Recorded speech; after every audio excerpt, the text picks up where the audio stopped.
Hi, Robert. Thank you for accepting my invitation to actually have a chat to you all the way from Australia to Mexico. Is it where you live now? And I understand it's 8 o'clock in the morning where you are, and it's 11 p.m. in Australia right now. And we are all in isolation. I presume you are as well?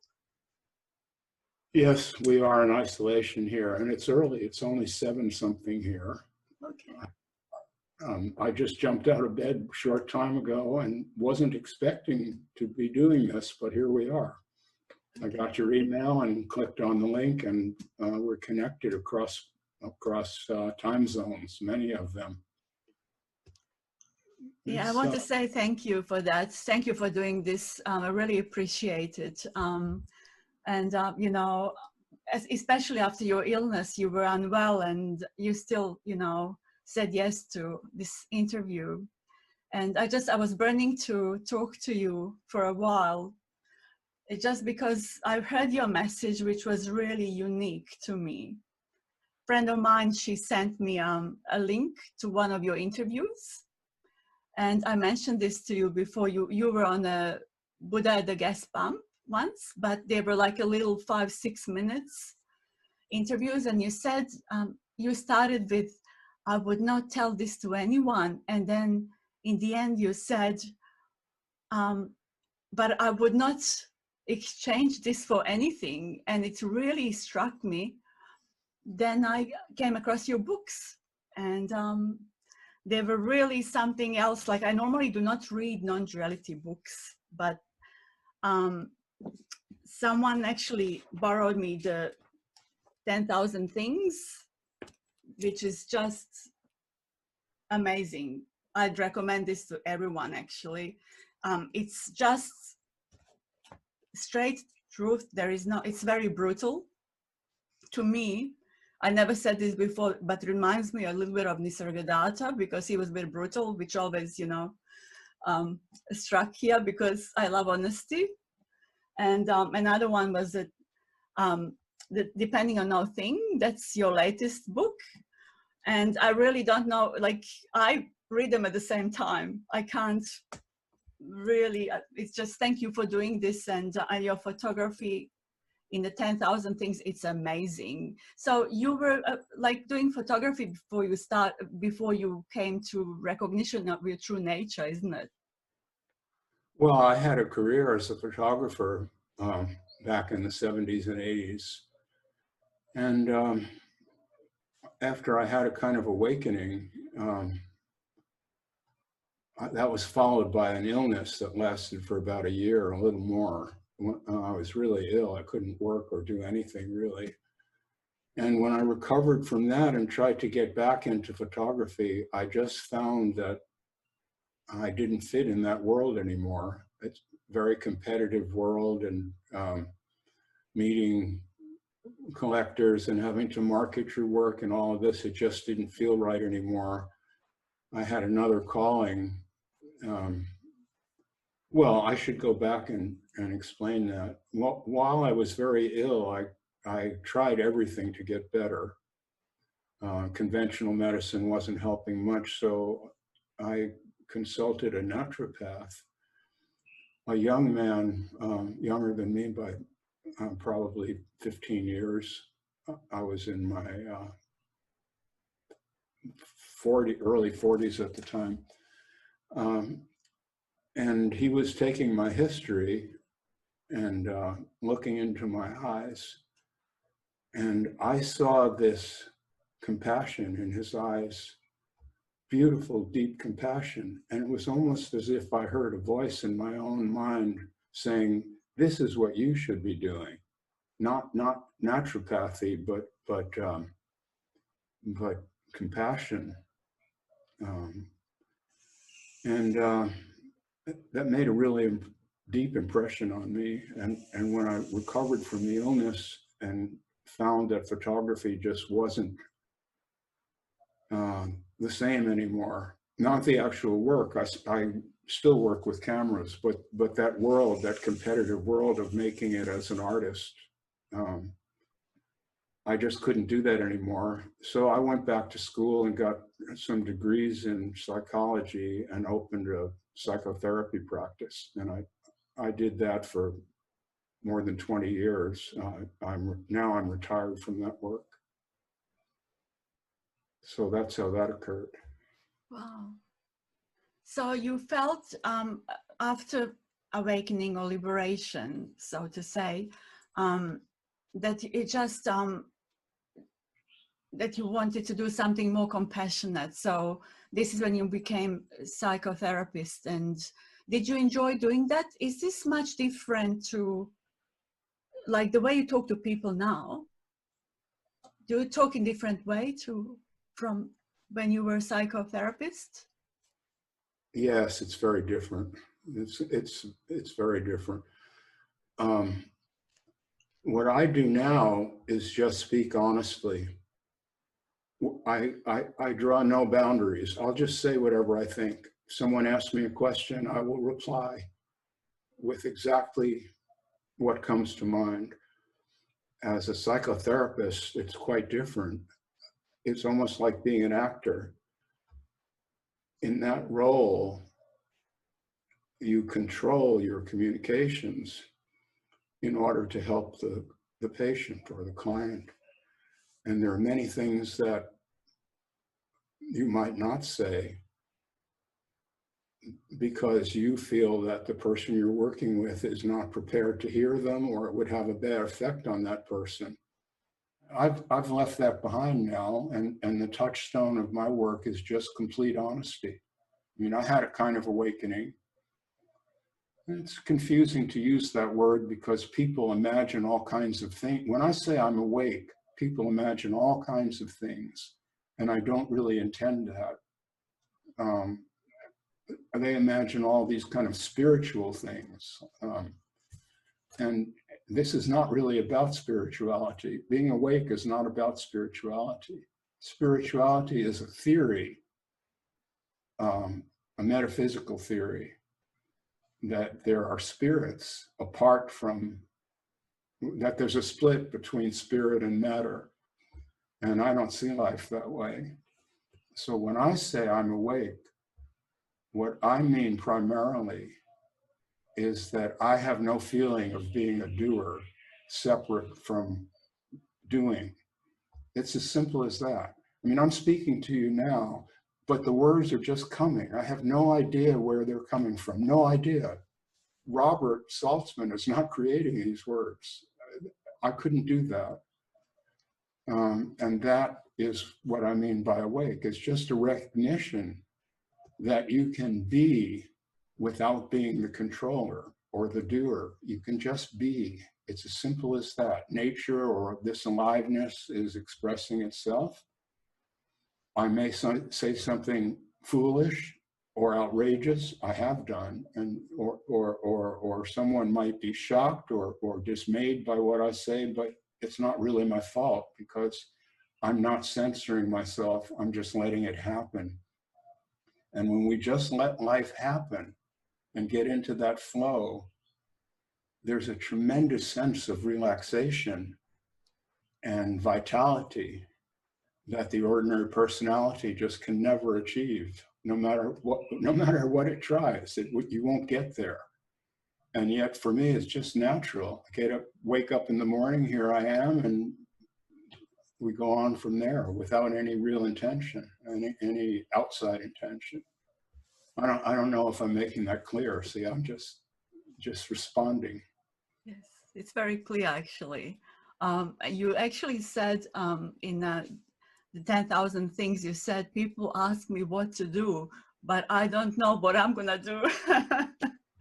So that was, I laughed and laughed.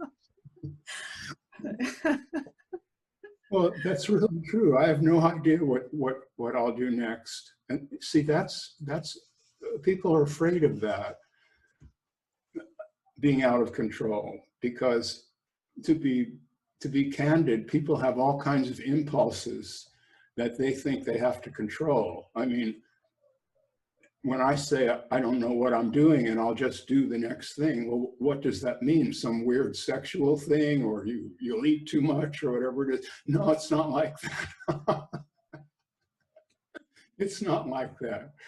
It, I can't really put this into words. I tried in 2 books, but people still have questions. So I suppose that these questions will always be there, Sabine. Yes. People often don't hear though. We listen, but we tend not to hear, I think. And although you really say so clearly, and I got like, I read through this and I go, oh my God, do people hear this? It's so obvious. Because when you said something really good about illness, how you were unwell, and how people expect you to be well all the time. You know, you can't be unwell if you awaken, you know. And this really got to me also, because you just said it's not like, you know, most pretend they're untouchable, but you so seem fragile. You so when you were sick, when you had your back pain, you know, you at times you were depressed, you know. And that is amazing that you can't, that you really, for me to hear that, I just knew there was a honesty there and I wanted to hear it, you know. Oh, well, thank you. It's very good to hear. Mm. Well, I think there's a misconception about what it means to be awake. And that's because this spirituality thing got thrown into the mix, where, you know, Jesus was perfect and we're all supposed to be that way. And that's not my experience at all. My experience in life is that we're human.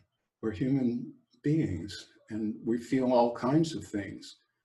And sadness is part of it.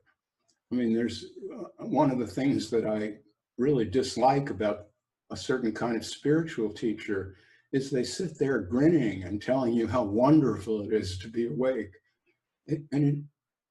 There are some wonders involved, but it doesn't mean that you never feel sad or anguished or ill. Not at all. What it means is that you feel fully human, probably for the first time in your life. You have this feeling of that it's okay to just be as you are.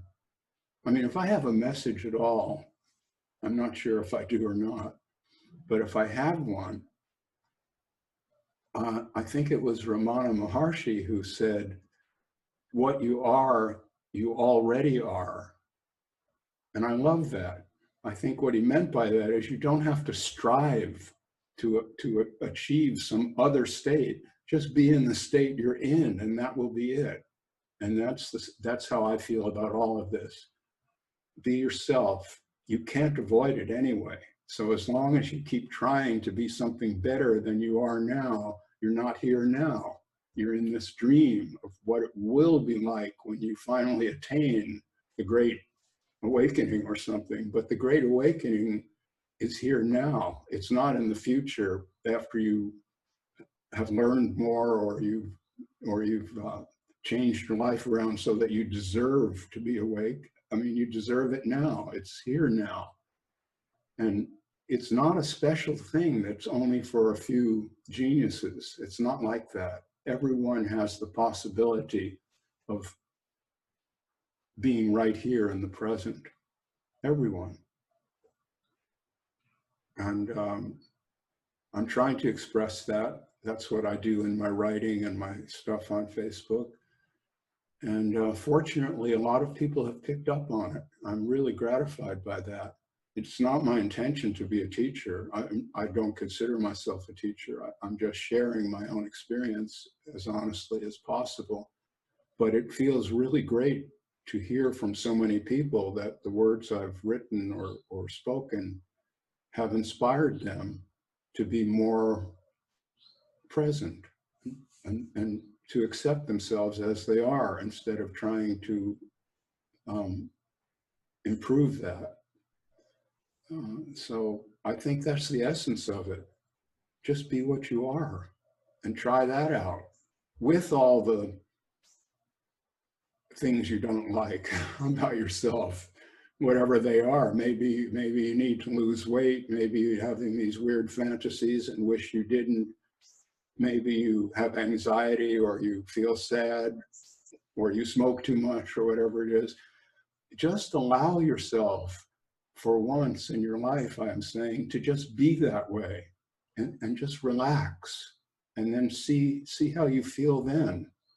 You might like it. Yeah, you did say you are yourself with all your thoughts, feelings, and emotions, but that's not what you are. But you are yourself with all your feelings, thoughts, and emotions, isn't it? Well, Yeah. what we are ultimately is a deep metaphysical question, and people take many approaches to that. Some people say I'm the mind of God, or whatever it is, or there is no body, there's only consciousness. Well, all that stuff. I'm not really too interested in that, frankly. I don't think we're going to get to the bottom of that. That's just endless material for speculation. But myself, what I call myself, is thoughts, feelings, emotions, perceptions, moment by moment. That's the only myself we really have. It's whatever you think you are is what you are in that moment. Whatever you feel that in that moment is you. Your feelings are you. They're not. It's not as if there's a you, and then feelings come from the outside and kind of enter that you. The feelings are you. They're bubbling up from the inside. They're in your brain. They're in your heart. They're in your genitals. Those are feelings. That is you. It's why we say. It's why a woman might say, a man will never understand what it's like to be a woman. That's right. He doesn't have a woman's body. He doesn't have a woman's hormones. He's never going to have those feelings. There's no way. And so I'm speaking in general here because I don't want to offend anybody who has these difficulties about gender. So this is just a general observation. It's only an example. As the spiritual people like to say, you're not a body. That's not true. Of course you're a body. Take this body away and there won't be a you.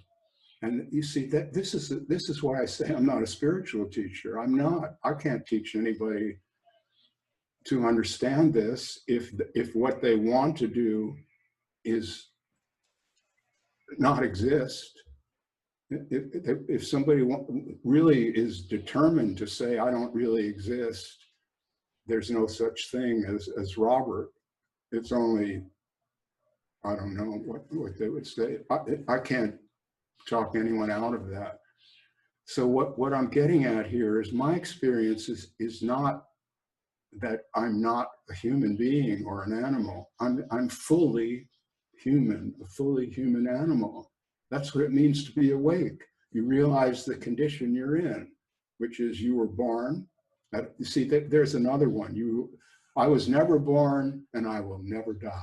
You see, this is nonsense. It's just nonsense. I understand people have all these intellectual justifications for it, and they can make a big argument for, from jnana and Hindu mythology and all of this. I don't see it that way. I see that at a certain time in 1945, my mom gave birth to this body. The body had a human brain, and so it developed self-consciousness over the next 2 or 3 years. So now I'm 3 years old and I'm aware that I, Robert, am separate from other people. And I have my own likes and dislikes that other people don't share. I'm thwarted by other people's behavior, or I'm enchanted by it and all of this. And that is me. That's Robert. And what I'm getting at is when that is accepted by myself, that I am a time-limited being and that I'm going to die, then this moment becomes precious. There's really nothing to discuss, nothing. I don't need to seek anything. It's here now, and it won't always be. And so that's what I'm sharing with people. And I think people find that liberating, to be able to admit to themselves that seeking won't get you anywhere. What you are already, and that's here and now. Well, I have an excuse for rambling on like this. I do it anyway, but I'm taking this oregano oil, which is known to be stimulating to the verbal centers of the brain. And I'm taking a lot of it right now to get rid of these amoebas. So, well, I've spoken far too long. Why don't you say That's something? good. Yeah, I like that. I'm glad actually I got you. Sorry to say this. But I'm glad I got you when you started taking it. I know you were unwell, and thank you for doing this again. Really, I appreciate it, because yeah, it can be really painful. Amoeba thing, it's real painful. And my dad had it, so yeah. Anyway, and I love what you just said before. And you said something about freedom. You said freedom is like also right here, right now. It's already there, but people are just frightened to acknowledge it. And you said the moment you acknowledge it, that's it. Something like that. You said in your book. You just acknowledge that freedom, isn't it? You don't. Yeah. Well, you notice it. Yeah. You notice it or you don't in each moment. See, it's not, if someone, when someone, this has happened often, when someone comes to me and wants advice on how to be liberated, I don't really love that word, but I'll use it now, to be liberated. How, what do I do, Robert? You don't do anything. You just notice that you really have no choice. That what is in this moment is. It can't be changed. It is what it is, and the next moment will be something else. I mean, I'm not a big advocate of meditation. I don't. I mean, if someone needs that, that's fine. I'm not speaking out against it, but I don't think that's really important. You could get the idea in 5 minutes if you're really open to it, which is you sit there and you just observe your own mind. You just watch it. And if you do that, you will see thoughts keep bubbling up. You're not making them, and you can't stop them. They just arise. This is out of your control. If you notice that and accept it, you will be free. You'll be free to just think whatever you think, which is what you have to do anyway. But if you're always working against that, see, and saying, oh, I mustn't think that. No, I mustn't think that. Or I must think this. I must be compassionate. I must be loving. No, you don't have to be compassionate. You don't have to be loving. You don't. You just have to be. And as soon as you realize that that's the situation, I am, as they say in I think that was Nisargadatta, yes. He said, practice, I am. I think that I'm not an expert on any of these people at all. I'm not a scholar of spirituality, but I think that's what Nisargadatta meant by saying, find the I am. I think what he meant is it's okay to be. Just notice that I am without trying to be anything, without trying I am. That just exists. You didn't make it. Well, we're wandering off into, I actually feel a bit drugged by this oregano, so I have a great excuse to be foolish. Please say something, Sabine. Okay. No, I just don't want to interrupt. I really enjoy your talk. I really do. So people need to hear this message. It's so precious. And because as I said, like I marked the books, you wouldn't believe what I've done. So I could go back to stuff because I really saw it's just so amazing. Like look at all these little marks. I go back to it, and it really just stuns me each time as I'm reading for the first time.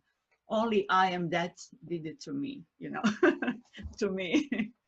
But I'd like you to say this to people. I know you said it before. Well, you said feelings, emotions, body. It's all like I was born, I'm gonna die, and all these feelings and emotions are valid. So meaning there are no wrong feelings, no wrong emotions. But people that I tend to meet, they often think, you know, there are wrong feelings, there are wrong emotions, and they say, oh, I was out of it because I thought something I shouldn't have thought. So yeah, what would you say on that? um, I thought something I shouldn't have thought. See, that implies that there's a controller who, if I were only fully enlightened, then I would only think the right things. I'd sit there, and if a bad thought started to come, I would stop it. See, I would say, no, no, no, no, because I'm an enlightened being and we don't think about vaginas. Okay, we don't have sex or anything. Well, that's ridiculous. It's just absurd. There's no such controller. There is no such controller. We are programmed to be sexual. That's how we all got here. A male sperm entered a female egg, which is why this whole gender nonsense is nonsense. These sexes exist. I understand there's a very small percentage of people whose physical nature is intersex. That it's true of the sex organs, it's true of the chromosomes, it's true of all of that. That exists, but that does not mean that human beings are not basically of one sex or the other. It doesn't mean that sex is only a performance and anybody could, that it doesn't mean that a man can just be a woman. You just have the surgery and the hormones and you're a woman. No, no, you aren't. You're a transsexual, and that's not the same thing. A transsexual is not a woman. A male, a man who transitions is not a woman. It's transsexual. It's a completely different thing, in my view. I know this is controversial, but it's been on my mind lately, and I've been having these conversations with people, so that's come up. But to get back to what you were saying, there's no controller of thoughts. You can create a guilt about your thoughts, or you could have been programmed to feel guilty about your thoughts, but you can't stop the thoughts. The thinking is faster than any ability to stop it. This is what I mean by 5-minute meditation. Instead of sitting on a mat for 20 years, sit on one for 5 minutes, but really be serious about it. When I say serious, I mean not that you're trying to get somewhere exalted and you're trying to make yourself into a realized being, another foolish word, foolish term. You just sit there for 5 minutes seriously and notice that thoughts just arise and they go wherever they go and you're not doing them. So there's not a you that's a thinker. They're just thoughts. And myself is the noticer of all of that, not the controller of any of it. What happened in my case is, after I had this awakening, if we can call it that, I remained silent about it for many years. I really had no desire to be known in that way. And I was doing my psychotherapy practice. And my appearance was very different in those days. I had my hair cut pretty short. I wanted to be as anonymous as possible. So to leave more of a blank canvas for the client to have space to express himself or herself. I didn't want my ideas to inhabit that space. The space is empty to serve the patient, client. But when I retired from that work,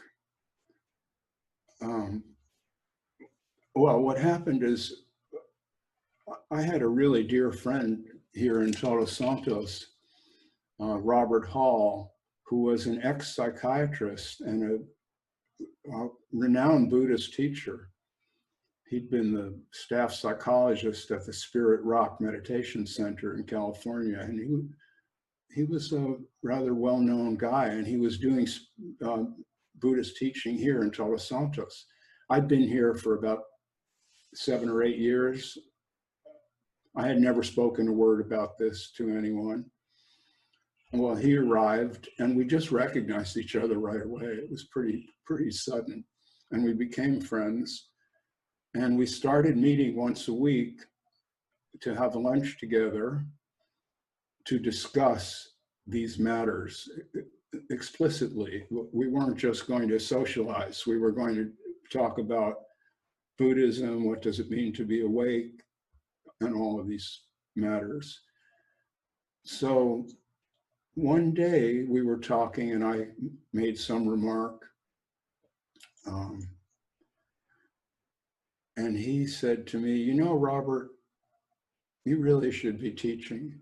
You're a teacher of non-duality and you really should be doing that. And I said, Robert, don't put me on an ego trip. I don't want to go there. And we kind of dropped it. But he's deceased now, a couple of years. He was a very tricky guy, and he got me on the phone and said, you know, there's this woman in my Sangha, and she keeps crying, and I can't get through to her. Would you speak with her? And I was retired from psychotherapy at that point. I agreed to do it, and she came to me with all these questions about awakening and spirituality and all of this. And I just replied offhandedly. I wasn't trying to be her teacher. And then next week, there were 2 or 3 people that phoned me up and said they'd spoken with her and I helped her so much. Could they come to see me? And they did. And so for about a year or a year and a half, I would meet with these people and they thought of me as their spiritual teacher. And I kind of got into that role. I would sit there quietly, and, you know, this kind of foolishness, because you see, that's not natural. It's a role. You know, I've criticized these spiritual teachers who are just always so nice. You know, they're too nice. They speak so. And they have the flowers, and, you know, and then, well, so after about a year and a half of that, I just couldn't do it anymore. It just wasn't happening, you know, for me. And so I stopped doing that. But during that year and a half, a fellow by the name of John Troy, yes, he had a radio show called Wisdom's Soft Whisper. And he got in touch with me because he'd seen something that I'd written for an online magazine. It was an article called Awakening in Baja California. And the woman who asked me to write it somehow heard that I was doing this spiritual teaching. And so I wrote this article. And it came to John's attention somehow. The internet is amazing. I mean, here you are in my room here in my studio. It's beautiful. And thank you for doing this, by the way, Sabine. It's very nice to talk about oneself. No, It's relaxing. yeah, people need to hear this, you know, and you don't know who might be serious about it and or burning about. I don't know. That's how I see it. As Nisargadatta used to say, burning, or I can understand what he meant.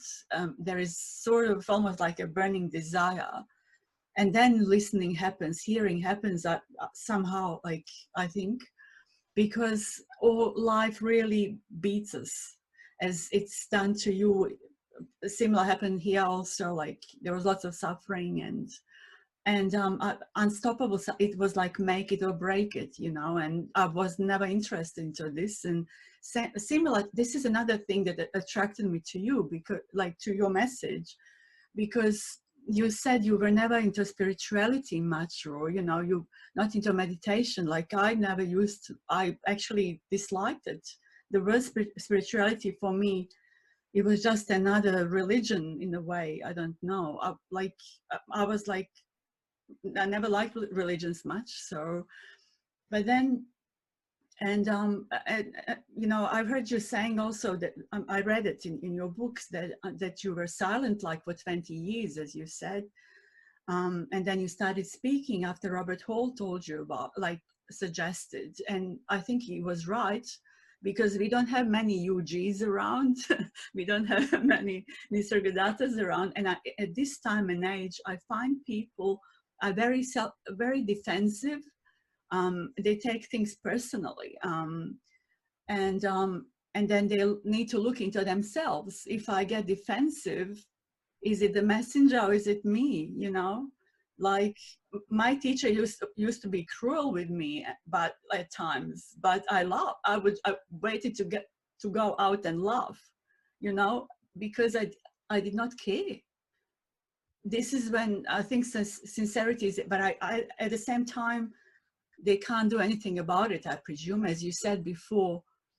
And I wanted, because you said like about things that we can't do much about, we can't change the thoughts, feelings, or emotions. At the same time, I don't know, what do you think about morality? I was thinking to ask you about that. What about morale? Is there like a natural, like, if we look at the nature, you know, and I tend to compare myself to a bird building a nest for their little ones. It still builds that nest, you know, and it just teaches the little ones to fly, you know, the mother in the nature. So do we have kind of some responsibility, or is it just a natural response within us? Or how about morale? Like all these non-duality teachers doing stuff with this, I don't know, their followers, and you know, stuff we hear all the time. They believe they're important, and maybe the disciples fall for them, and they use the opportunity to be with the younger chicks, or you know, how do you see that? Like, can they do anything about it, or is there some kind of, you know, boundary, or no? Oh, I see. Well, to get back to the bird thing first, Yeah. birds don't have a sense of responsibility. They have a built-in instinctual nature. They don't learn to build a nest any more than a spider learns to spin a web. This is the mystery of brains, of nervous systems. They come pre-programmed. A human being doesn't have to learn to thrust the hips to have sex. It's just a very natural, it's built in. So you don't have to watch a porno to find out how to do it. It's not like that. Yeah. And the same thing with the bird. A bird just builds a nest. And we humans have evolved over countless time to care for one another. This is very natural. It's natural to love. It's not something you have to learn. It's not something that you have to be taught by some teacher. Compassion is not something you have to learn. It's very natural to see that the person in front of you is like you. If they get hurt, they're going to bleed just like you will. If they fall down in the street, it's natural to walk up and say, "Are you okay?" and maybe help the person up. You don't have to learn that. It doesn't have to be taught to you. The problem arises is because that's not our only feeling. We have contradictory feelings. We have feelings of aggression also that they're not wrong. They're part of the whole package of surviving as a human animal. You have to learn how to fight. You have to learn how to defend yourself. In the past, that meant entirely a physical thing, to defend yourself. I'm talking about eons ago when humans were less evolved than we are now. Guys would be walking around with clubs and all this. We know this. Nowadays, we defend ourselves physically sometimes if necessary, but also we defend the ego because we feel I must be intact. And so there's this kind of battle that goes on within us. We want to be loving and we have the desires for that and the ability, but we have conflicting desires also.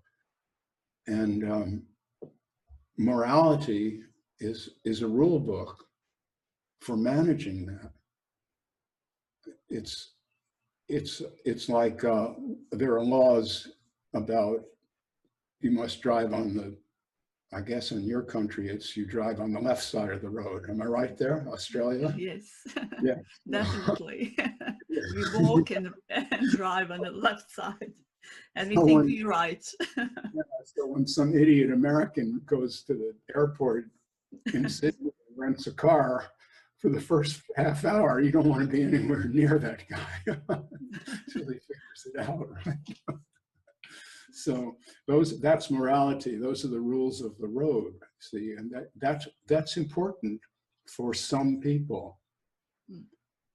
Other people, and I believe I'm one of them, when you have a deep understanding, you don't need rules to stop you from transgressing against other people. You're just not going to. I can't explain exactly what I mean by that, but when understanding changes deeply, behavior changes automatically. You don't have, that's what I mean. I don't have to control myself. I really don't. And I don't control myself. I feel quite confident that I'm not going to transgress against someone. I may hurt someone's feelings. I don't mean that. But I mean, I'm not going out in the street and rape. It's just not going to happen. I don't need laws against sexual predation. It's just not on the agenda. And see, once you know that, then you can really interact with people in an honest way. And that is when you feel the beauty. You just relax and do whatever you need to do, say whatever you need to say. And if you hurt someone's feelings, you will find yourself apologizing. It's quite natural to say, that wasn't my intention. I'm so sorry. I didn't mean to hurt you. Is there any way I can make it better? That's just a natural thing. It's fine. It's okay.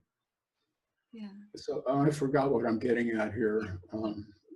Now I have two excuses. It's early in the morning. I haven't had my second cup of tea, and I've taken this powerful healing herb. So I've rattled on again. And I wanted you to explain what you meant by burning. Do you remember saying that? That there's a burning? Yeah. Yeah. Could you go into that? That's interesting. Like it just sometimes like a life, it seems, just corners us into that burning desire or burning wish for recognition. Nisargadatta used to say it that way, but that's how I felt. It was just, I did not know what I wanted really, but and I didn't want enlightenment. I didn't know what I want. I just wanted for the suffering to stop. That's that kind of burning. That was the burning point for me, where I was like, I could not live with myself anymore. That was as a person, how it came here. I could not live with myself with that suffering of like physical and mental, you know, because there was so much happening in my like, and that burning desire took me to have a look. Someone ignorant like myself who was never into spirituality, it made me have a look and really listen. Although I remember nothing from the conversations, but it made me listen somehow, like maybe innately, you know, to recognize, to see what I was not, I presume. Yeah, so that's the burning desire or whatever. I see. Well, there's a teaching in Zen that says,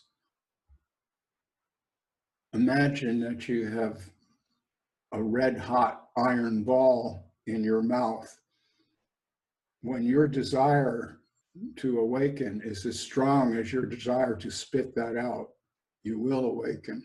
And that's why I asked you about that, because it struck me hard, you see. I like that. It's so good. It's really good. Yeah. Yeah, that's very well explained, actually. Yeah.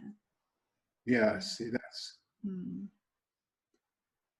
yeah. That, well, that is what it is. And you know, you said something, you say, because someone actually in one of the chapters in, I think it was in Depending on Nothing, in one of the last chapters, someone said to you that you reminded them of Nisargadatta also, because you were so, it was just the fears like seemingly, you don't appear, so you seem very gentle, but you said I speak this way and I do not know why. And you said I speak from my life experience. Yeah, so, and that is what is really different, and I really like about your message. Yeah. Oh, thank you. Mm. Well, I think I've been compared to Nisargadatta and also to U.G. Krishnamurti, and I think there's some similarities. I don't really know, but yeah, I think Nisargadatta, I don't know a lot about him. I have read I Am That, but I don't know a lot about his personal life. But my impression is that he didn't try to control his anger. If someone pissed him off, he would just throw him out. I mean, he did this in his little attic room. There'd be maybe room for a dozen people in there. And if someone annoyed him, he would just say, "Get out and don't come back." Well, I did that in one of my Zoom meetings. I told someone, "Just fuck off." And that became kind of a strike against Robert. See, Robert can't be awakened because awakened people don't talk that way. They don't get it, Robert. They don't get it. Yeah. They fucking well do. Because I talk that way. And so did Nisargadatta, and so did U.G. Krishnamurti.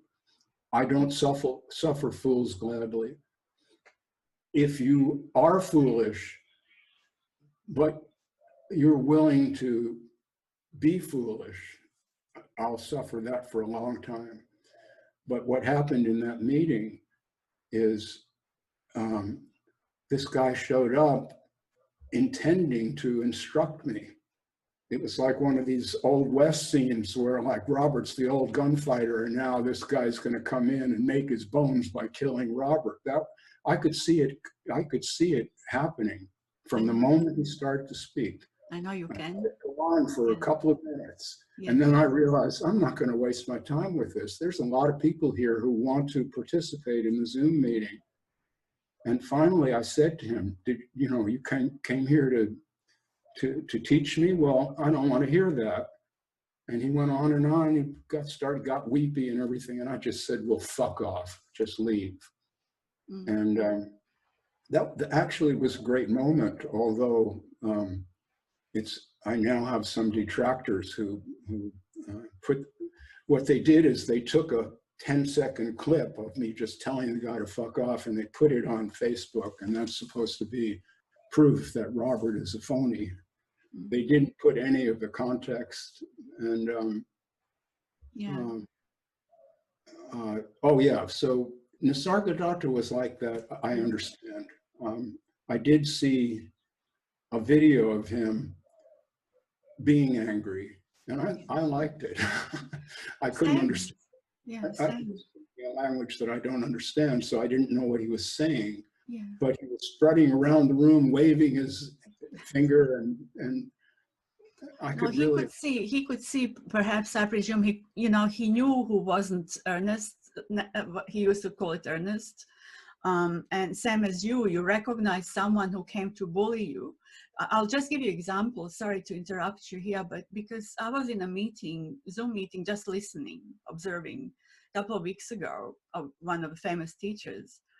And there was this guy constantly, they could comment, like type comments, first, second, third attempt, no one, like he's trying to get, like, to challenge this teacher, why are you saying this? Because you say you normally don't say it ever. Like, why? And the second one, the third one, and I started attacking him back. I just couldn't hold back. And he said to me, like, why are you upset? Why are you just get over it? Like, you just pick up on that vibe. He's like a scammer or a bully trying to, but he doesn't see a problem in himself, you know? He's striking, attacking. He joined the Zoom meeting to attack the teacher. He wasn't there. He wasn't genuine, you know, about understanding the message. So anyway, these people, they need to see for themselves. You know, no one else can do it for them. So there's many approaches to a person like that. Some of them are respectful and some aren't. And this testing thing is one approach. It's almost like, is this real or it isn't? And I understand that. There's really nothing wrong with it. I don't mind being questioned. I don't mind being questioned very hard, but I will not tolerate disrespect. I just won't tolerate it. I will respect you, and I assume that you will respect me. And if you don't, I don't really have time for that. It's why should I? I mean, I'm happy sitting here alone. I don't need the attention. Exactly. It's not why I wrote the books. I didn't write my books to get attention. That's not it. I'm an old man, and I had something to communicate before I die here. And that's how these books came to be. They're an expression. And that's how, this is a long tradition of people living their lives, gaining a certain kind of wisdom, and then just passing it on. There's nothing to gain. There's nothing to gain. I have nothing to gain. I mean, I'm 75 years old. I don't need anything. I'm perfectly happy I can just sit in the garden all afternoon, really, and enjoy that thoroughly. I don't need any attention. Yeah, you can enjoy your own cup of coffee or cup of tea, and that's enough for you. You love being lonely probably as well as you love people, I presume. So you are fine. You know, you don't need help from anyone. People are strange. Yeah. I spend most of my time alone. I really enjoy that. I love walking around with the camera out in nature and just observing what I observe. And in a way, the turmoil of one of the things I've observed about the 20th, we're in the 21st century now, right? Yeah. Yeah. Well, now yeah, we're in the 21st century. Yeah. But most of my life was in the 20th century. That's why I'm a bit confused. Being 75 also might have something to do with it. And you see, that's the point. If only we could understand that mortality, really understand mortality, then there'd be a sense of humor about this, and it wouldn't seem so serious. This is what the Greek Stoics called memento mori. It was a practice of theirs to remember all the time that you're going to die. Yeah. This is what this is what the Buddhists call maranasati, which is meditation on death, and they practice it every day. Back in the classical times, the Romans, who had kind of inherited this memento mori stoicism from the Greeks, they were conquerors. And when a Roman general came back from a victory, he'd be given a parade, and he'd be seated on a beautiful steed, all decked out, with all the soldiers behind and go on for miles, and the crowd, adoring crowd, would be there applauding and throwing garlands and flowers. And that general traditionally would have an aide right behind him, riding on the horse behind him, whispering to him, "You're going to die. You are mortal. You're going to die. You're immortal." You see, this would be a tradition. And that's the idea, and that's what we all need. We need that aid, or this is what the fictional character Don Juan said, that death was sitting on your left shoulder at all times, and you just had to, notice that. That is why I don't enjoy hearing people talk about the deathless state, or you were never born and you will never die. I understand that it refers to the idea that if seen properly, it can refer to the idea that now is timeless. It's always now, and now is not the future. But I think as human beings, we have to understand that this being called Robert is time-bound and mortal and temporary, completely temporary. And when we understand that, we don't have to take it that seriously. Whether I awaken or not, I'm going to die. Whether I'm a realized being when I take my last breath or I don't, there's nothing to accomplish. It's not like this superstition where if you realize this now, you go to Valhalla or heaven or something like that. To me, that's nonsense. And it drives a lot of people crazy. I mean, it really does, because they imagine that this life is only a preparation to attain this thing that you're going to eventually get when you die. And when you do that, I say, you're not really alive. When you realize that you're going to die, then you're really alive. And that's why when I see a cardinal, a red cardinal on the tree singing, my God, it's moving. It's really moving to me, because I realize that the cardinal is going to drop off that branch one of these days, and I'll find him lying in the path. Or the cardinal may outlive me, and I may not even be able to go to bed and sleep tonight. It may not last that long. And when we realize that, and maybe you have to have been ill or be old before you realize this, I don't know. When you realize that, a hug or a kiss is unbelievably sweet. It might be the last one. And when we approach life that way, see, I'm speaking with you now. This is wonderful. I can't imagine anything better, Sabine, than sitting here speaking with you. This may never happen again. I may never speak with another person this way about anything. I may not even survive this meeting. This is true. We don't like that idea. We like the idea, yes, I'm going to die, but that's later. Yes. If you get over that, I'm saying, memento mori, you understand the preciousness of each moment, and you participate in it without trying to be perfect, without worrying about fucking up. You're going to fuck up. We're just human here. It's okay. It's fine to fuck up.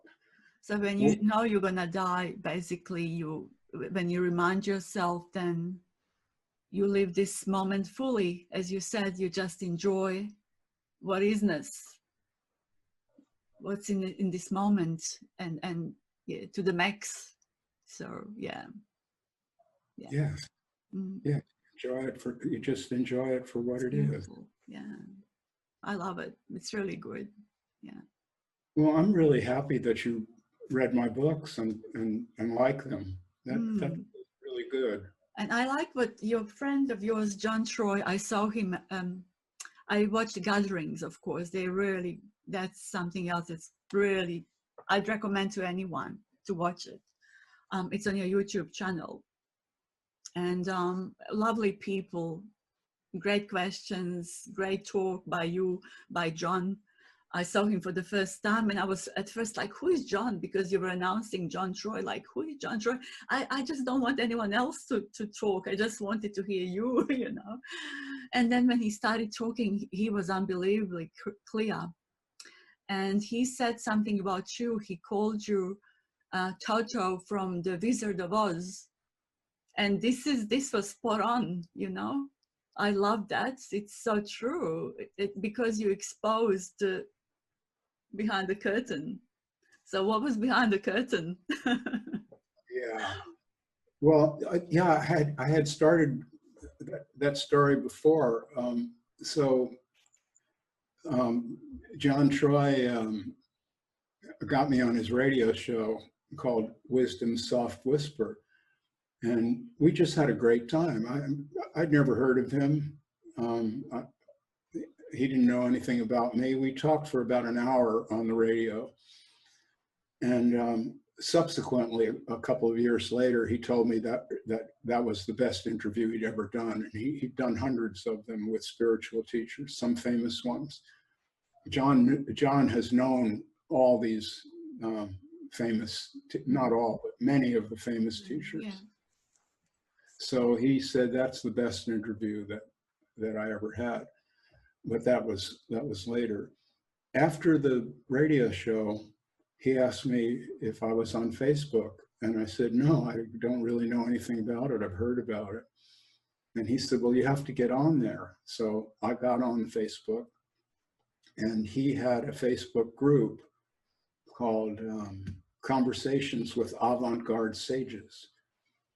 And he asked me to help him admin that, which meant that I was the gatekeeper, because he didn't allow just anything to be on that page.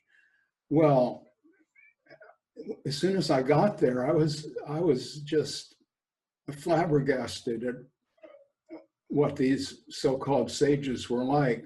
What they were really doing is taking the words of all of these famous teachers and repeating them as if they really knew that themselves. And most of them did not.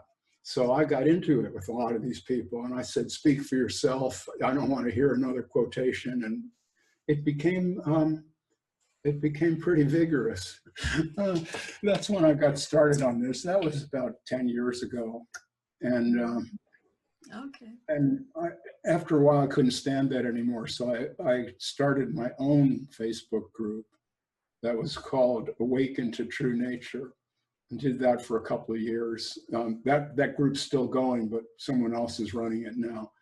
Okay. And then I just got my own page, which is what I'm doing now. Yeah. And I decided, so now two trusted people had told me that I should be doing spiritual teaching, Robert Hall and now John Troy. So I Sabine, I went into myself and I asked myself in a serious way, how can I do this? On what basis? What do I have to teach? I mean, it was a very serious question. It occupied me for quite a while. Mm. And I realized that I'd been hurt a bit by the spiritual teaching that I had done, that I told you about, that year and a half, had injured me personally. Yeah. It injured me because I found myself saying things that I did not really believe. I'd heard about them, I'd heard them, and I kind of repeated them like boilerplate. And each time I did that, my own authenticity was being injured. Myself. See, the most important thing is not to teach others. The important thing is to teach oneself, to be authentic and honest. Yes. So I said, okay, the way that I'm going to do this is I'm going to answer questions, but I will never lie. Yeah. I will be totally candid and totally honest. And that's what I've done for the last 7, 8, or 9 years, about 9 years, I think it is now. You call it, I like that also. You called it like hypnotism, as people learning from their teachers, they keep repeating what they've heard without really, it's not coming through them, but they repeat like parroting. I call it parroting, that's my phrase, but you call it hypnotism, which is excellent. Yeah, and they, without actually experiencing themselves what they're talking about, which is in a way dishonest in a way, maybe, I don't know. Yeah, if you repeat what you haven't, what doesn't come through you automatically in a moment. Yeah, a lot of it is aspirational. They say it because they hope to arrive at that place, and it's almost like an affirmation. I don't really like affirmations. Every day in every way I'm getting better and better. Oh, really? I'm not too sure. but no, so in a way, I understand it. In a way, it's aspirational. But you see, the words of spiritual teachers can become hypnotic. If you have someone dressed in a costume and they've got the mala or whatever, and the insignias of authority, and they sit there with a very practiced, they're there and they just project, and it's very easy for the listener to fall into a trance, a hypnotic trance, and to imagine that what they're hearing is truth. Well, it's not truth. It's one person's version of his or her life. Experience.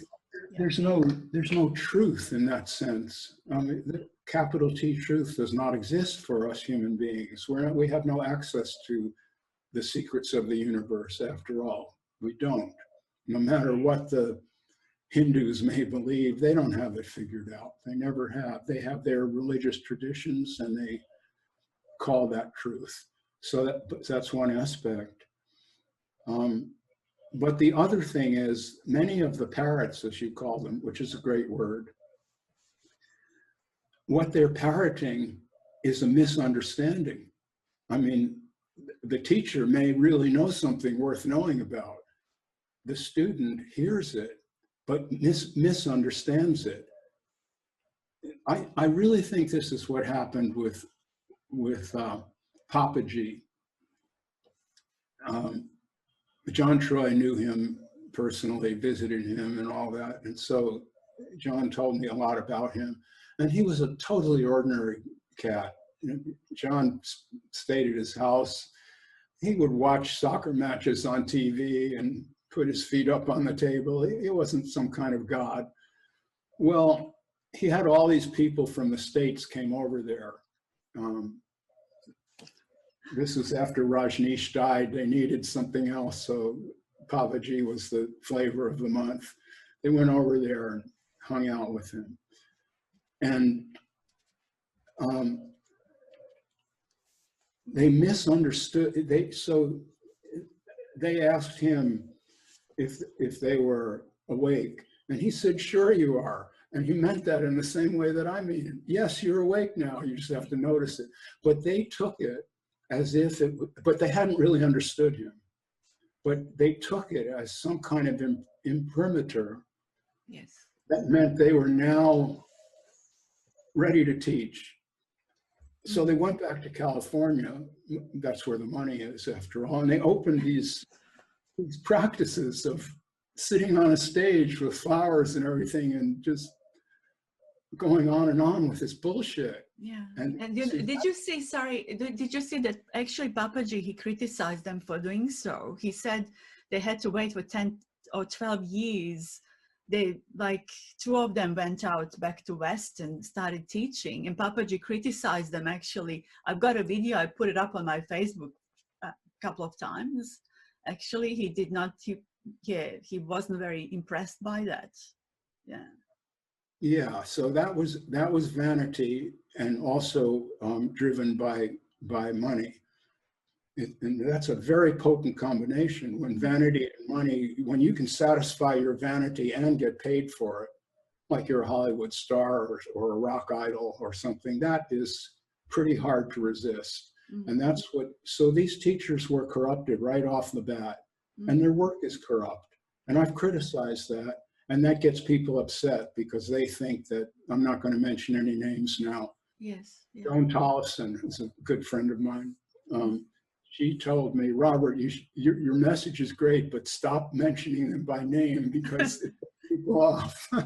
And she told me that maybe 100 times, and it finally got through to me. So I'm not going to. I understand that. I've been criticized as well. So, but when I don't mention names, people go, "Why didn't you mention names then?" Because they think it's me. And then I'm thinking everyone's taking personally what's going on here, you know. But, you know, you just point out the truth. And I think it's really brave and courageous to point out, because it's you're not lying. They are lying, but the seekers, I understand when seekers, you know, defend them because they don't know any better. They didn't get there to see, you know, because they're blinded. But why someone who knows the truth defend these people is beyond my understanding. And this is where I appreciate your message, because you're very honest, and thank you for that. So, yeah. Thank you, Sabine. Thank you very much. Well, I am honest. I will just say what I think. That's true. And if I get criticized, that's fine. Doesn't matter. You can't shape yourself the way people, like, you will never make it everyone happy. We know this. And I was in the same boat. I was sharing message for someone in the past, you know, and you know, I got a text constantly. Why are you doing this? Why are you doing that? Or sound isn't good, and I can't understand your teacher puts, you know, and I put subtitles, and I was just running. I was sleeping 2 hours for years. You know, in the end, I was bad for everyone, you know, and I thought, stuff it. It was hard, but now it's time to look after myself. Robert, they like it or not, either you do it or you stop doing it. You know, you are who you are. And it's really, not many appreciate that, but proper people do. So, you know, maybe a few of them, but your message is great. And if they really, if it's time to hear, they're gonna hear, because your books are very different. You are not misleading. Like, I've seen people choosing stuff like, this is what I couldn't understand. Oh, you know, you're no longer judge and you don't have opinion. Like, I have opinion, I judge. I believe every single one of us, we're gonna judge to the end we die, or we'll have opinions. That's how I see it. I don't know how you see this, and I'd like you to say something on this one. Like, am I misunderstanding something? Do we judge still, or do we not judge? Judging happens, isn't it? Yes, of course. You see, this idea of not judging, that's a very old idea. And in a way, it's true. There's teachings in Buddhism and even earlier in Taoism that when we see the world as it is, we don't divide it into the good and the bad. And I think that's right. Mm-hmm. That's the point that I'm making. Yeah. But that does not mean that in ordinary life, a shit sandwich is just as good as a tuna sandwich for lunch. Exactly. Yeah. So we have to live a human life. This other understanding takes place on another level entirely. And if one can be on that level inwardly, that's what I mean by awake. For example, if I look at a spiritual teacher, I'm not going to mention his name, always has the flowers and this is very nice and sweet. And I judge that to be stagecraft. Someone, and I do, and someone might say to me, how can you make that judgment, Robert, and also say you're awake? Well, I didn't make the judgment. The judgment arose and I noticed it. And I'm not going to say, but there's this rule in Buddhism where you're supposed to never judge anything. So Robert, you're a bad boy.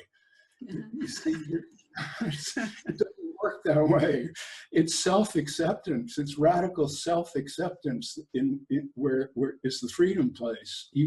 You understand that you are going to do things and say things that may be shocking to other people. Yes. That may even be shocking to you. Yes, I shock myself. You shock yourself too.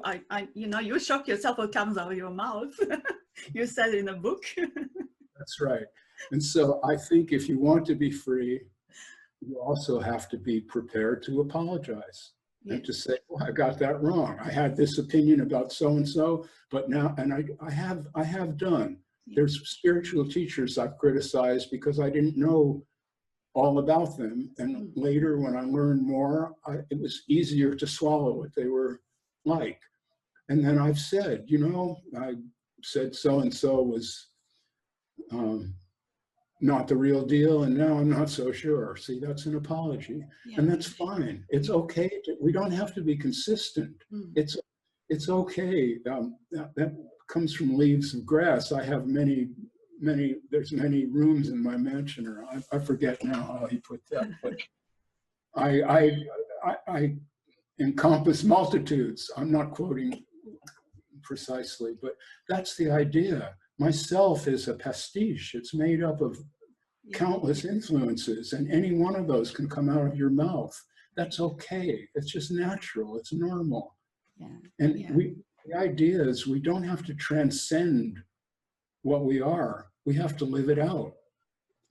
Yeah. We're not in control. There's not a little controller, Robert, that can be kosher all the time and never be human. Yeah. And all these people with flowers also, they're not in control of that either. So, but what I really noticed, Robert, I don't know if it's just me imagining, but I noticed that they might start off really in a genuine way. There is a humbleness to start with these teachers, but during the years, as more and more followers seem to get through, and it gets to the teachers, it gets to them. So I see a form of narcissism in teaching. I just don't know, that's how I see it in Western spirituality, so call it, I don't know.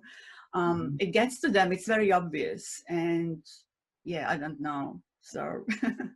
Well, so that's a real problem. See, it's possible for any of us to become corrupted. Yeah. The gathering that you mentioned last December, that was 10 days that took place here in Todos Santos, and people came from all over to be here and to discuss my work.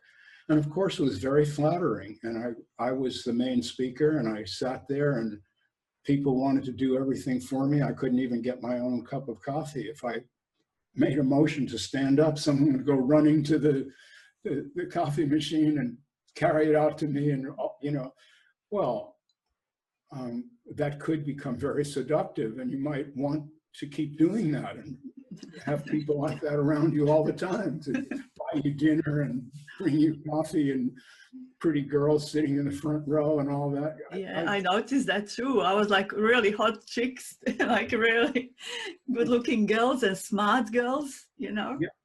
Yeah, well, that's the point. What I got from that was I was not corrupted by that, because I recognized these people are really great people. They're not groupies. They came here with a real intention. They've read these books, they like the books, and now they want to find out, who is this guy and what's he like, and maybe he has things to say that aren't in the books, which turned out to be true. So I wasn't corrupted at all. When those meetings ended, we all went out to dinner together, and we drank and danced and did all these things that ordinary people do. And there was no hierarchy. Yeah. And I really don't have any temptation to repeat that. I mean, that may happen again, but it doesn't need to happen again. It happened. It was very beautiful. Yeah. And I would not want to be a cult leader. That'd be horrible. And in fact, I don't know how much of the meetings you watched, but I've watched the whole thing. I watched twice, actually, the whole thing. It was really good. Well, then you've noticed that at many points, I said and did things intentionally to not be on a pedestal. Yes. You overdid it in a way, almost overdid it. And that was really good. That was a good. If there's a choice, I'd rather overdo that one than underdo it, because it's really important. It's really important to me to be okay with myself, and what other people think of me is much less important to me. I'm not saying it doesn't matter at all. I'm a human. I like approval. You know, we all do, but I don't need approval except my own. I need to be able to wake up in the morning and say, "You're okay, Robert. You're not some kind of jerk. You're a decent guy." I need to be able to feel that way. And if I took advantage of the position of being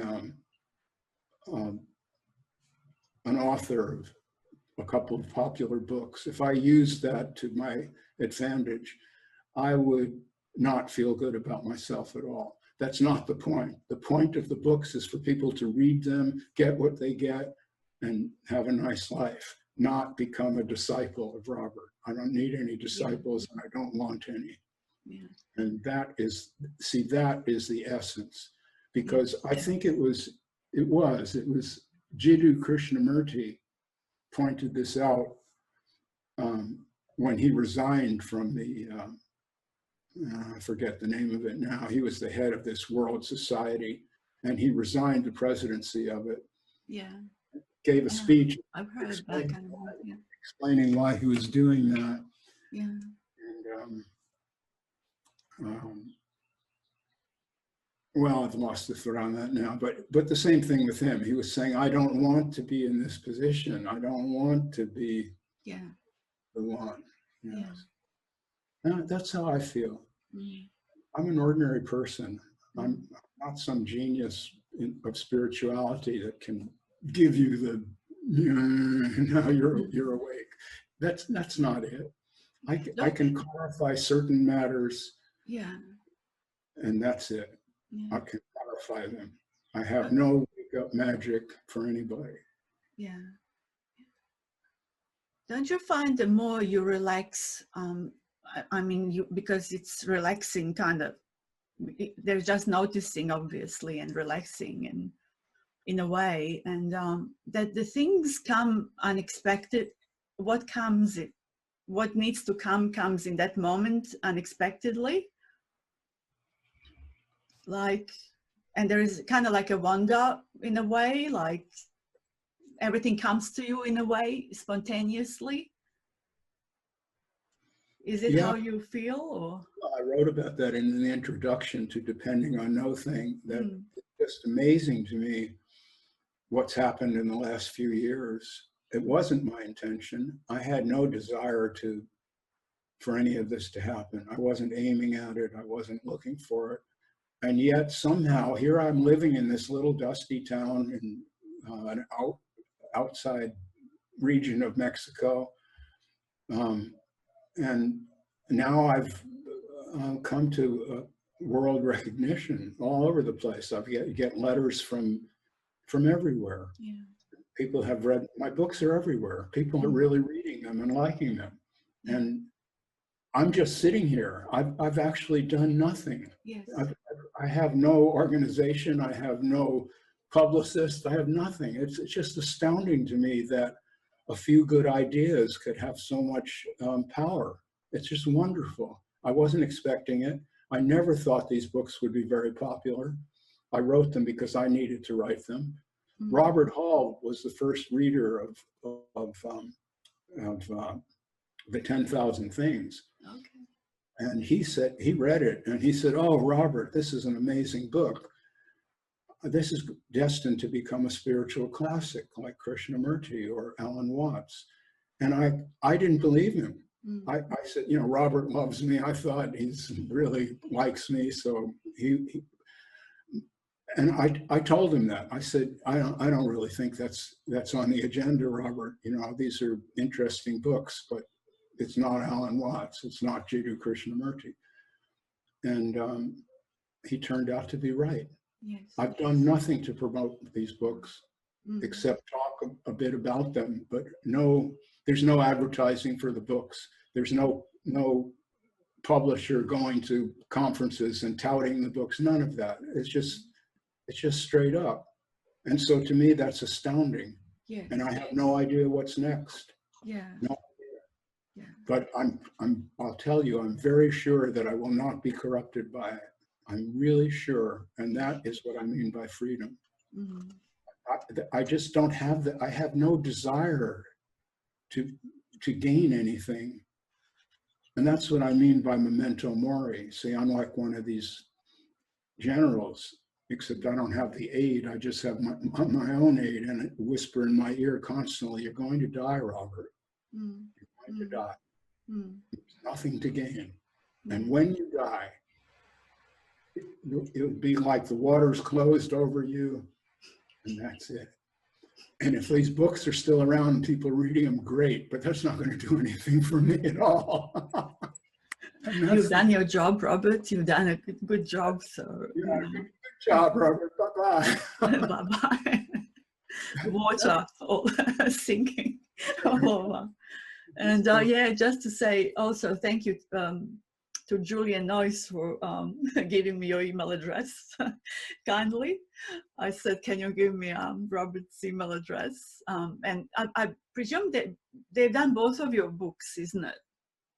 Well, I self-published the first one. Did you? What happened there is Catherine and Julian told me that if I wrote a book, they would publish it in their non-duality press. So I wrote the book, but by the time I'd finished it, they had sold non-duality press to a bigger company. Yes. And they shopped that book to them, and the company kept it for 6 months. And they finally sent a letter saying they really liked the book, but the problem was when you got to the end, so what do you do? See, it wasn't enough of a how-to for this publisher. So they rejected it. And then I wasn't ready. At that time, my mom was 97 years old, and I really wanted her to see that book in print. So I self-published it.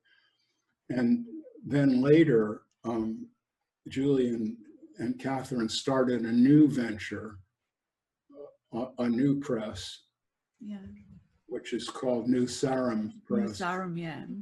And they republished 10,000 Things. And then when I wrote the second book, they were eager to publish it. And actually, Catherine helped me with some of the editing on that book. And so I like intro that she wrote. It was really good. fantastic. And I love the cover, you with your donkey. That's me in Sombra. I love Sombra. Yeah. A hug with Sombra starts the day off right. I'll tell you, she's such a sweet animal. I'll hold her like this, and she'll just relax, and she'll, she'll breathe out. And the weight of her head and neck, she doesn't have to support it anymore. I'm holding it up, and she just loves that. She just loves that. How old is she now? She's 10. 10. Yeah. Yeah. How long do they go for? Well, they can live 25 or 30 years. Oh, good. Some as long as 50 years. Wow, that's good. We have 3 donkeys. Okay.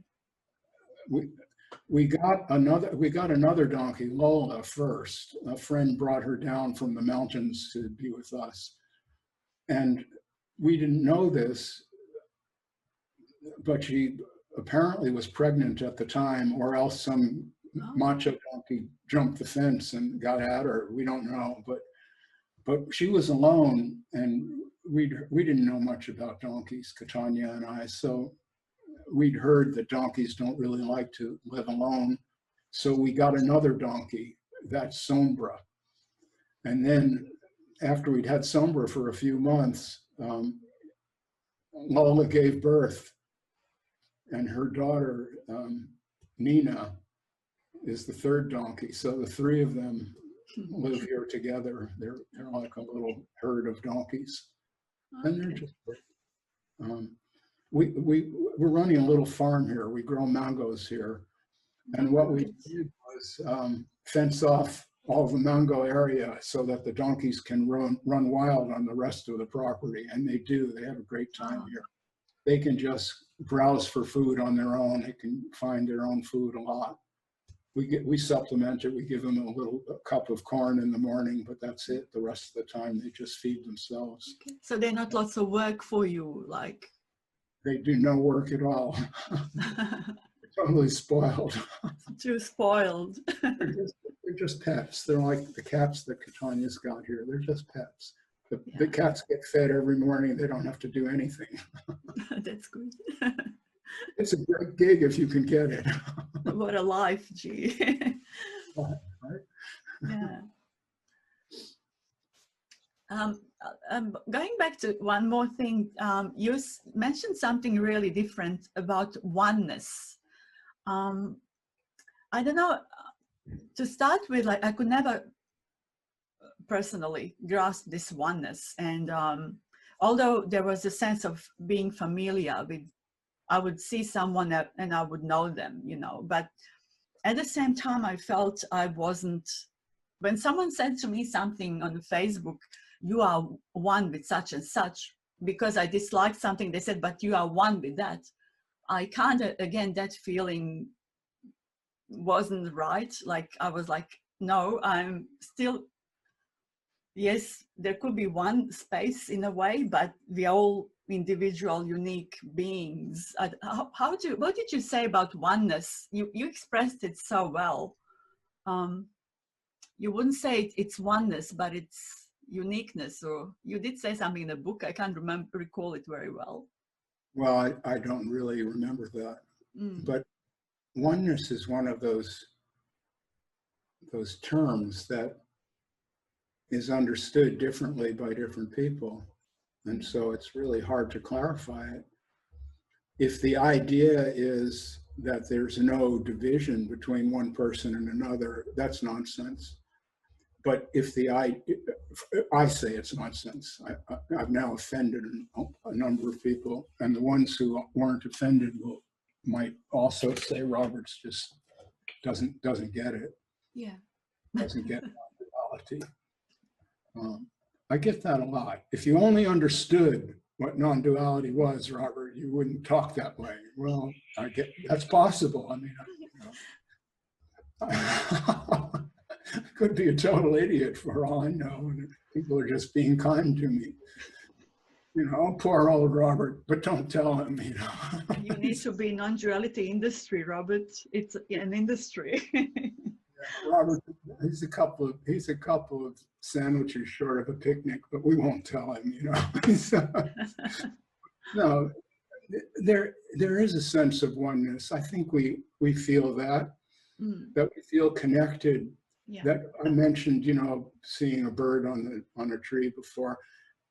If I really take that in, that cardinal, the line that separates us can blur.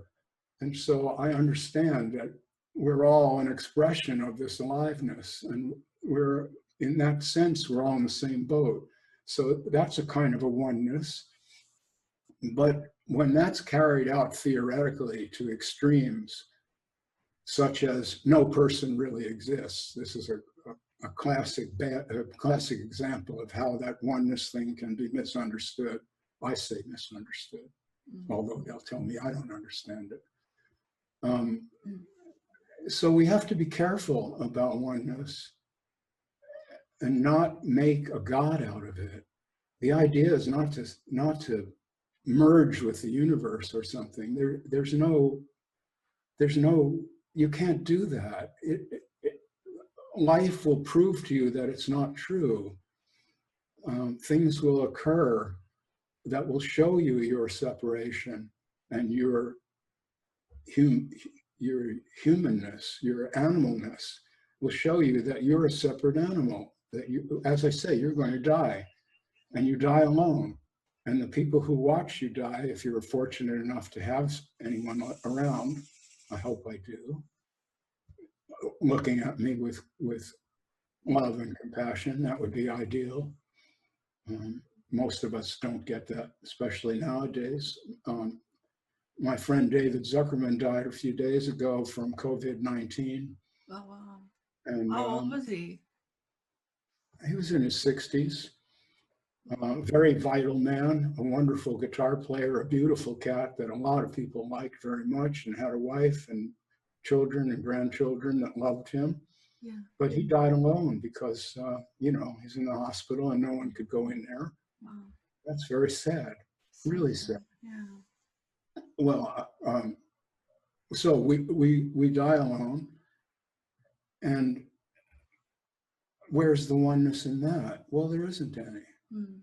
I think if we fully embrace our humanity, we will understand oneness as our connection to all and everything, but we won't imagine that there's no separate self and that it's just this one universal self or this source or this God.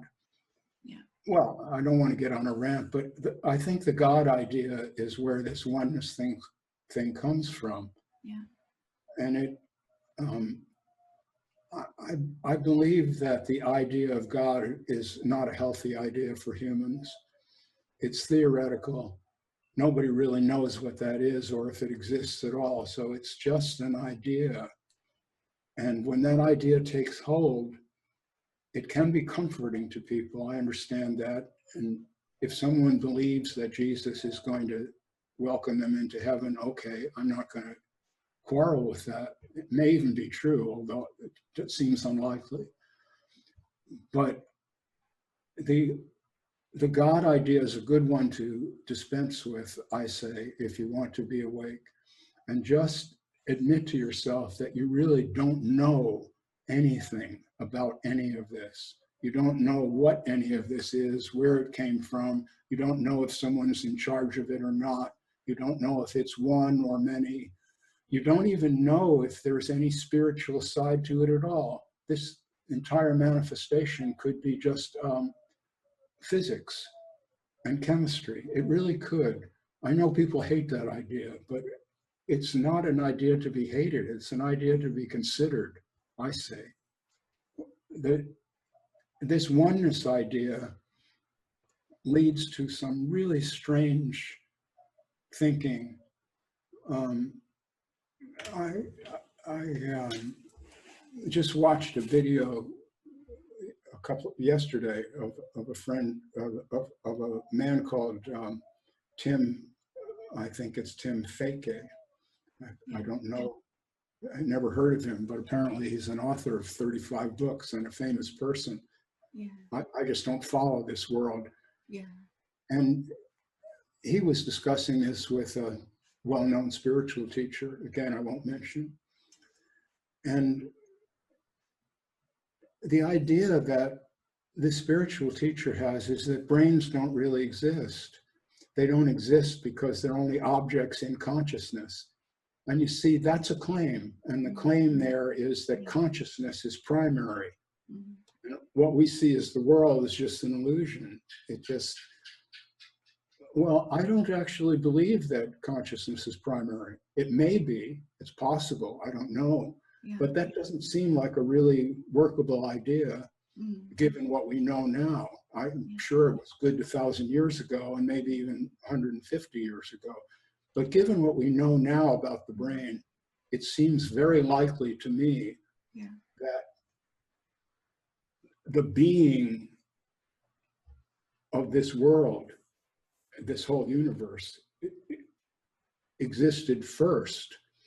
And then life occurred on various planets. On the Earth, we know for sure. And that life started with a tiny, really just bacteria, a tiny cell, and has evolved to become conscious animals and humans, so that the consciousness is part of a material evolution, not a pre-existing law of the universe. And I could be wrong about that. Yeah. I have, but there's a lot of evidence for that view, especially lately, now that brain studies are getting so accurate. And there's not really any evidence for the idea that consciousness is primary. It's just a claim. Some people just believe it. And so when I criticize spirituality, that's one of my main critiques, that when an idea is put forth and there's no real evidence for it except testimony and tradition and scripture, please reject the idea. I don't mean, when I say reject it, I don't mean to say that's not true, but reject the idea that it's true with a capital T, and ask yourself, what's the evidence for it? And I think that's what I got at in both of my books, to ask yourself, when any proposition is presented to you, ask yourself, what's the evidence for this? How do you know that? How do I know that? And I think if we do that, we clear our minds. And then instead of being filled with theory about who and what we are, we can observe directly who and what we are, which is my thoughts, my feelings, my emotions, my desires, my understanding. That's what I am. I am my understanding, my thoughts, my feelings, my emotions, my desires, my perceptions. That's what I call Robert, not some connection to so-called source, which may not even exist, or to God, which I don't think really exists. So that's a core. If I have a message, that's right at the core of it, that we need to be epistemological in our approach to this world, by which I mean to constantly ask ourselves, when we have an idea that we want to believe in, it's an attractive idea, it's an attractive fantasy to think Jesus will save me, for example, then you have to ask yourself, how do I know that? Do I know it because it's in the Bible and Mom taught it to me? Is that evidence? See, that's a good question. And I think what you see in me, Sabine, and others who are like me, is we don't stop asking those questions. We don't say, now I've got it figured out. Now I understand. Now I know how everything is. No, I don't. I don't know. I don't have any secrets. I'm just an ordinary human being who thinks about these matters somewhat deeply. And I don't imagine that in my lifetime I'm going to arrive at any answers. And because I have no answers, I think I don't injure the people who come to me for answers. I turn them back on their own abilities. And to me, that would be, I would like to see more of that, where the spiritual teachers admit to themselves, I'm teaching these things, but I don't really know them to be factual. I really don't. And if someone would do that, I think you'd get a better class of teaching, much better. It seems to me that most teach different things to what I actually live. You know, after the meeting or before the meeting is one thing, and during the meeting it's completely different story. And this is also what I've seen with you. You don't separate awareness from the what isness. That's what you said in your book also. You don't separate it, which is really, you don't know, like you are alive, there are feelings, there are emotions, so you're not separate from it, isn't it? Well, that's another spiritual trope with which I disagree. And in that approach, the idea is that there's this freestanding awareness that exists, and then there are objects that fill that awareness. They're the content of consciousness, as this is sometimes said. Well, I don't think there's consciousness apart from the contents. The contents and the consciousness are the same thing. They arise together. Yeah. And what we call consciousness is a difficult word. I'd rather just call it noticing. Yes, when we I notice, like that. Noticing is really good word. Yeah, it's noticing. That's what consciousness is. It's noticing. And that's why we have the idea of the unconscious. And a lot of teaching tries to deny the unconscious, and they try to deny psychology entirely.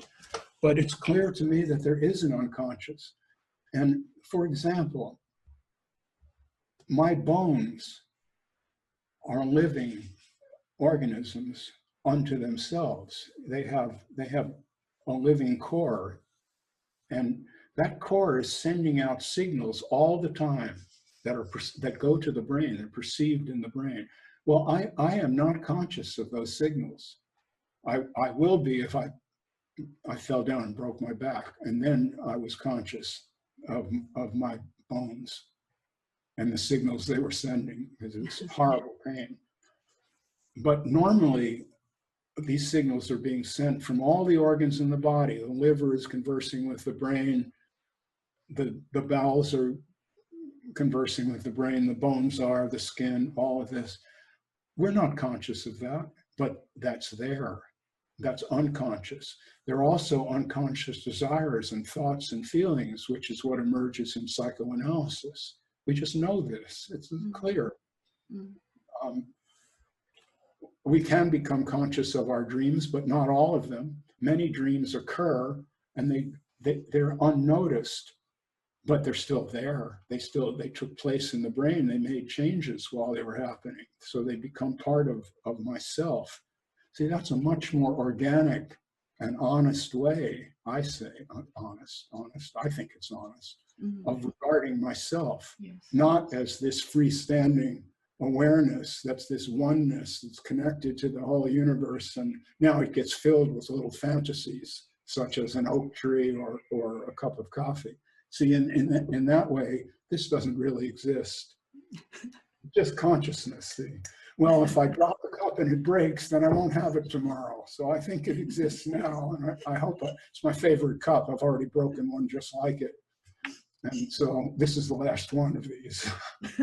Now, with COVID-19, we can't go out and buy a new one so easily. So yeah, Jesus is gonna look after you and get you another cup. If I pray. If you pray. Yeah, I like what you say also, like you say about sometimes you have to swallow, and it's gonna be really hard to swallow.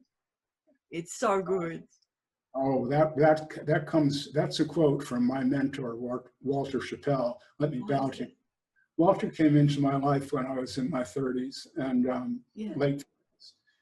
And he was 20 years older, a brilliant photographer, one of the great photographers of the 20th century. And he became aware of my work and told me it could be improved, and decided to mentor me a bit in photography. To my great good fortune, I learned black and white printing from him, and just It's a beautiful art. Well, anyway, Walter was also a very aware and brilliant, awake person. And so I learned quite a bit from him in that regard. And one of the things he said to me that I'll never forget, he looked at me, I guess I'd been complaining about something. And he said, Robert, and he's very fierce. You know, some people think I'm fierce, but Walter was really fierce. And he looked at me and he said, Robert, sometimes you just have to chew up your life and swallow it bite by bite. And sometimes, he said, you have barely enough saliva to get it down. Yes. Now that is beautiful. That is beautiful. Really Yeah. beautiful. Wow. Giving me the chills. Yeah, because that's wisdom. Yeah. That's not theoretical. Mm. That's a common, wisdom is beautiful. I have wisdom. And when I said that recently, and my detractor says, gee, Robert's so narcissistic. Now he says he's wise. Well, I'm sorry, but you live for 75 years. If you're not stupid, you do end up with a bit of smarts. That's just the way it goes. It's not an achievement. It's just the fact of life. Yeah. So there is wisdom. The actual wisdom can be transmitted from one person to another verbally, just as Walter transmitted this to me, and now I've quoted him, so people like you will read that and say, yeah, that's very good. I like that. Yeah. That's not personal. Yeah. And it's not spirituality. See, I want to separate wisdom. Wisdom and spirituality have nothing to do with one another. In fact, a lot of spirituality is nonsense, not all of it. Yes. There's some of it that's beautiful. I don't mean to impugn that, but a lot of it is just blah, blah, blah, and stuff you have to believe. But wisdom is real. Mm. When I say memento mori, that is wisdom. And that is the wisdom of the ages. The Roman generals had this guy whispering it in their ear. And this Mexican teacher in the Don Juan books by Carlos Castaneda. Carlos Castaneda created Don Juan. He wrote it as a report, but Don Juan is a fictional character. I have a way of knowing this. Anyway, Don Juan would say these beautifully wise things, like, if you're going to follow a path, find one that has heart. That's a beautiful one. Find a path that has heart. But he also said, your death is always on your left shoulder. Just notice it. Quoted that before. That's wisdom. Yes. It's not spirituality. It doesn't tell you how to get out of it. It doesn't tell you that you were never born, so you'll never die. That is wisdom. So when someone speaks with wisdom, shut up and listen. See, just be quiet. If you're in the presence of a wise person, like Alan Watts. When Alan Watts spoke, a lot of people would shut up and listen, and they were really glad they did. I never met him, although we passed within 100 yards of each other very often.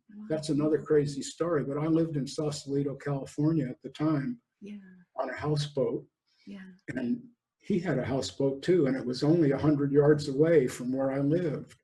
And I'm sure I saw him many times, but in those days I had no interest in these matters, didn't know anything about it, didn't know who Alan Watts was. Too bad. It would have been fun to have known the old cat. Later I discovered his writings, and I drank them like fresh water when you're really thirsty. That's how that went down. I thought, this guy is wonderful. Wow. It is really wonderful, isn't it? Yeah. Yeah. I enjoy listening to him too. So yeah. So I'll address this to the people who imagine that speaking about myself as awake is narcissistic. No, it isn't. It's no more narcissistic than Alan was. When you have something worth saying, you just say it. You don't go on an ego trip about it. It doesn't get you anything. You're still going to die, as I say.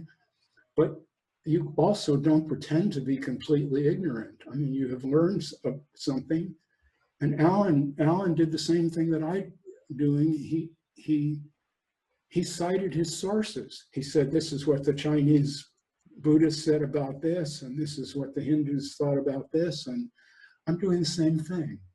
And if there's wisdom in it, let's extract that in a form that's useful in the 21st century, that fits into this tech world and this world where we understand brains the way they didn't 100 years ago or even 50 years ago, and let's deal with it.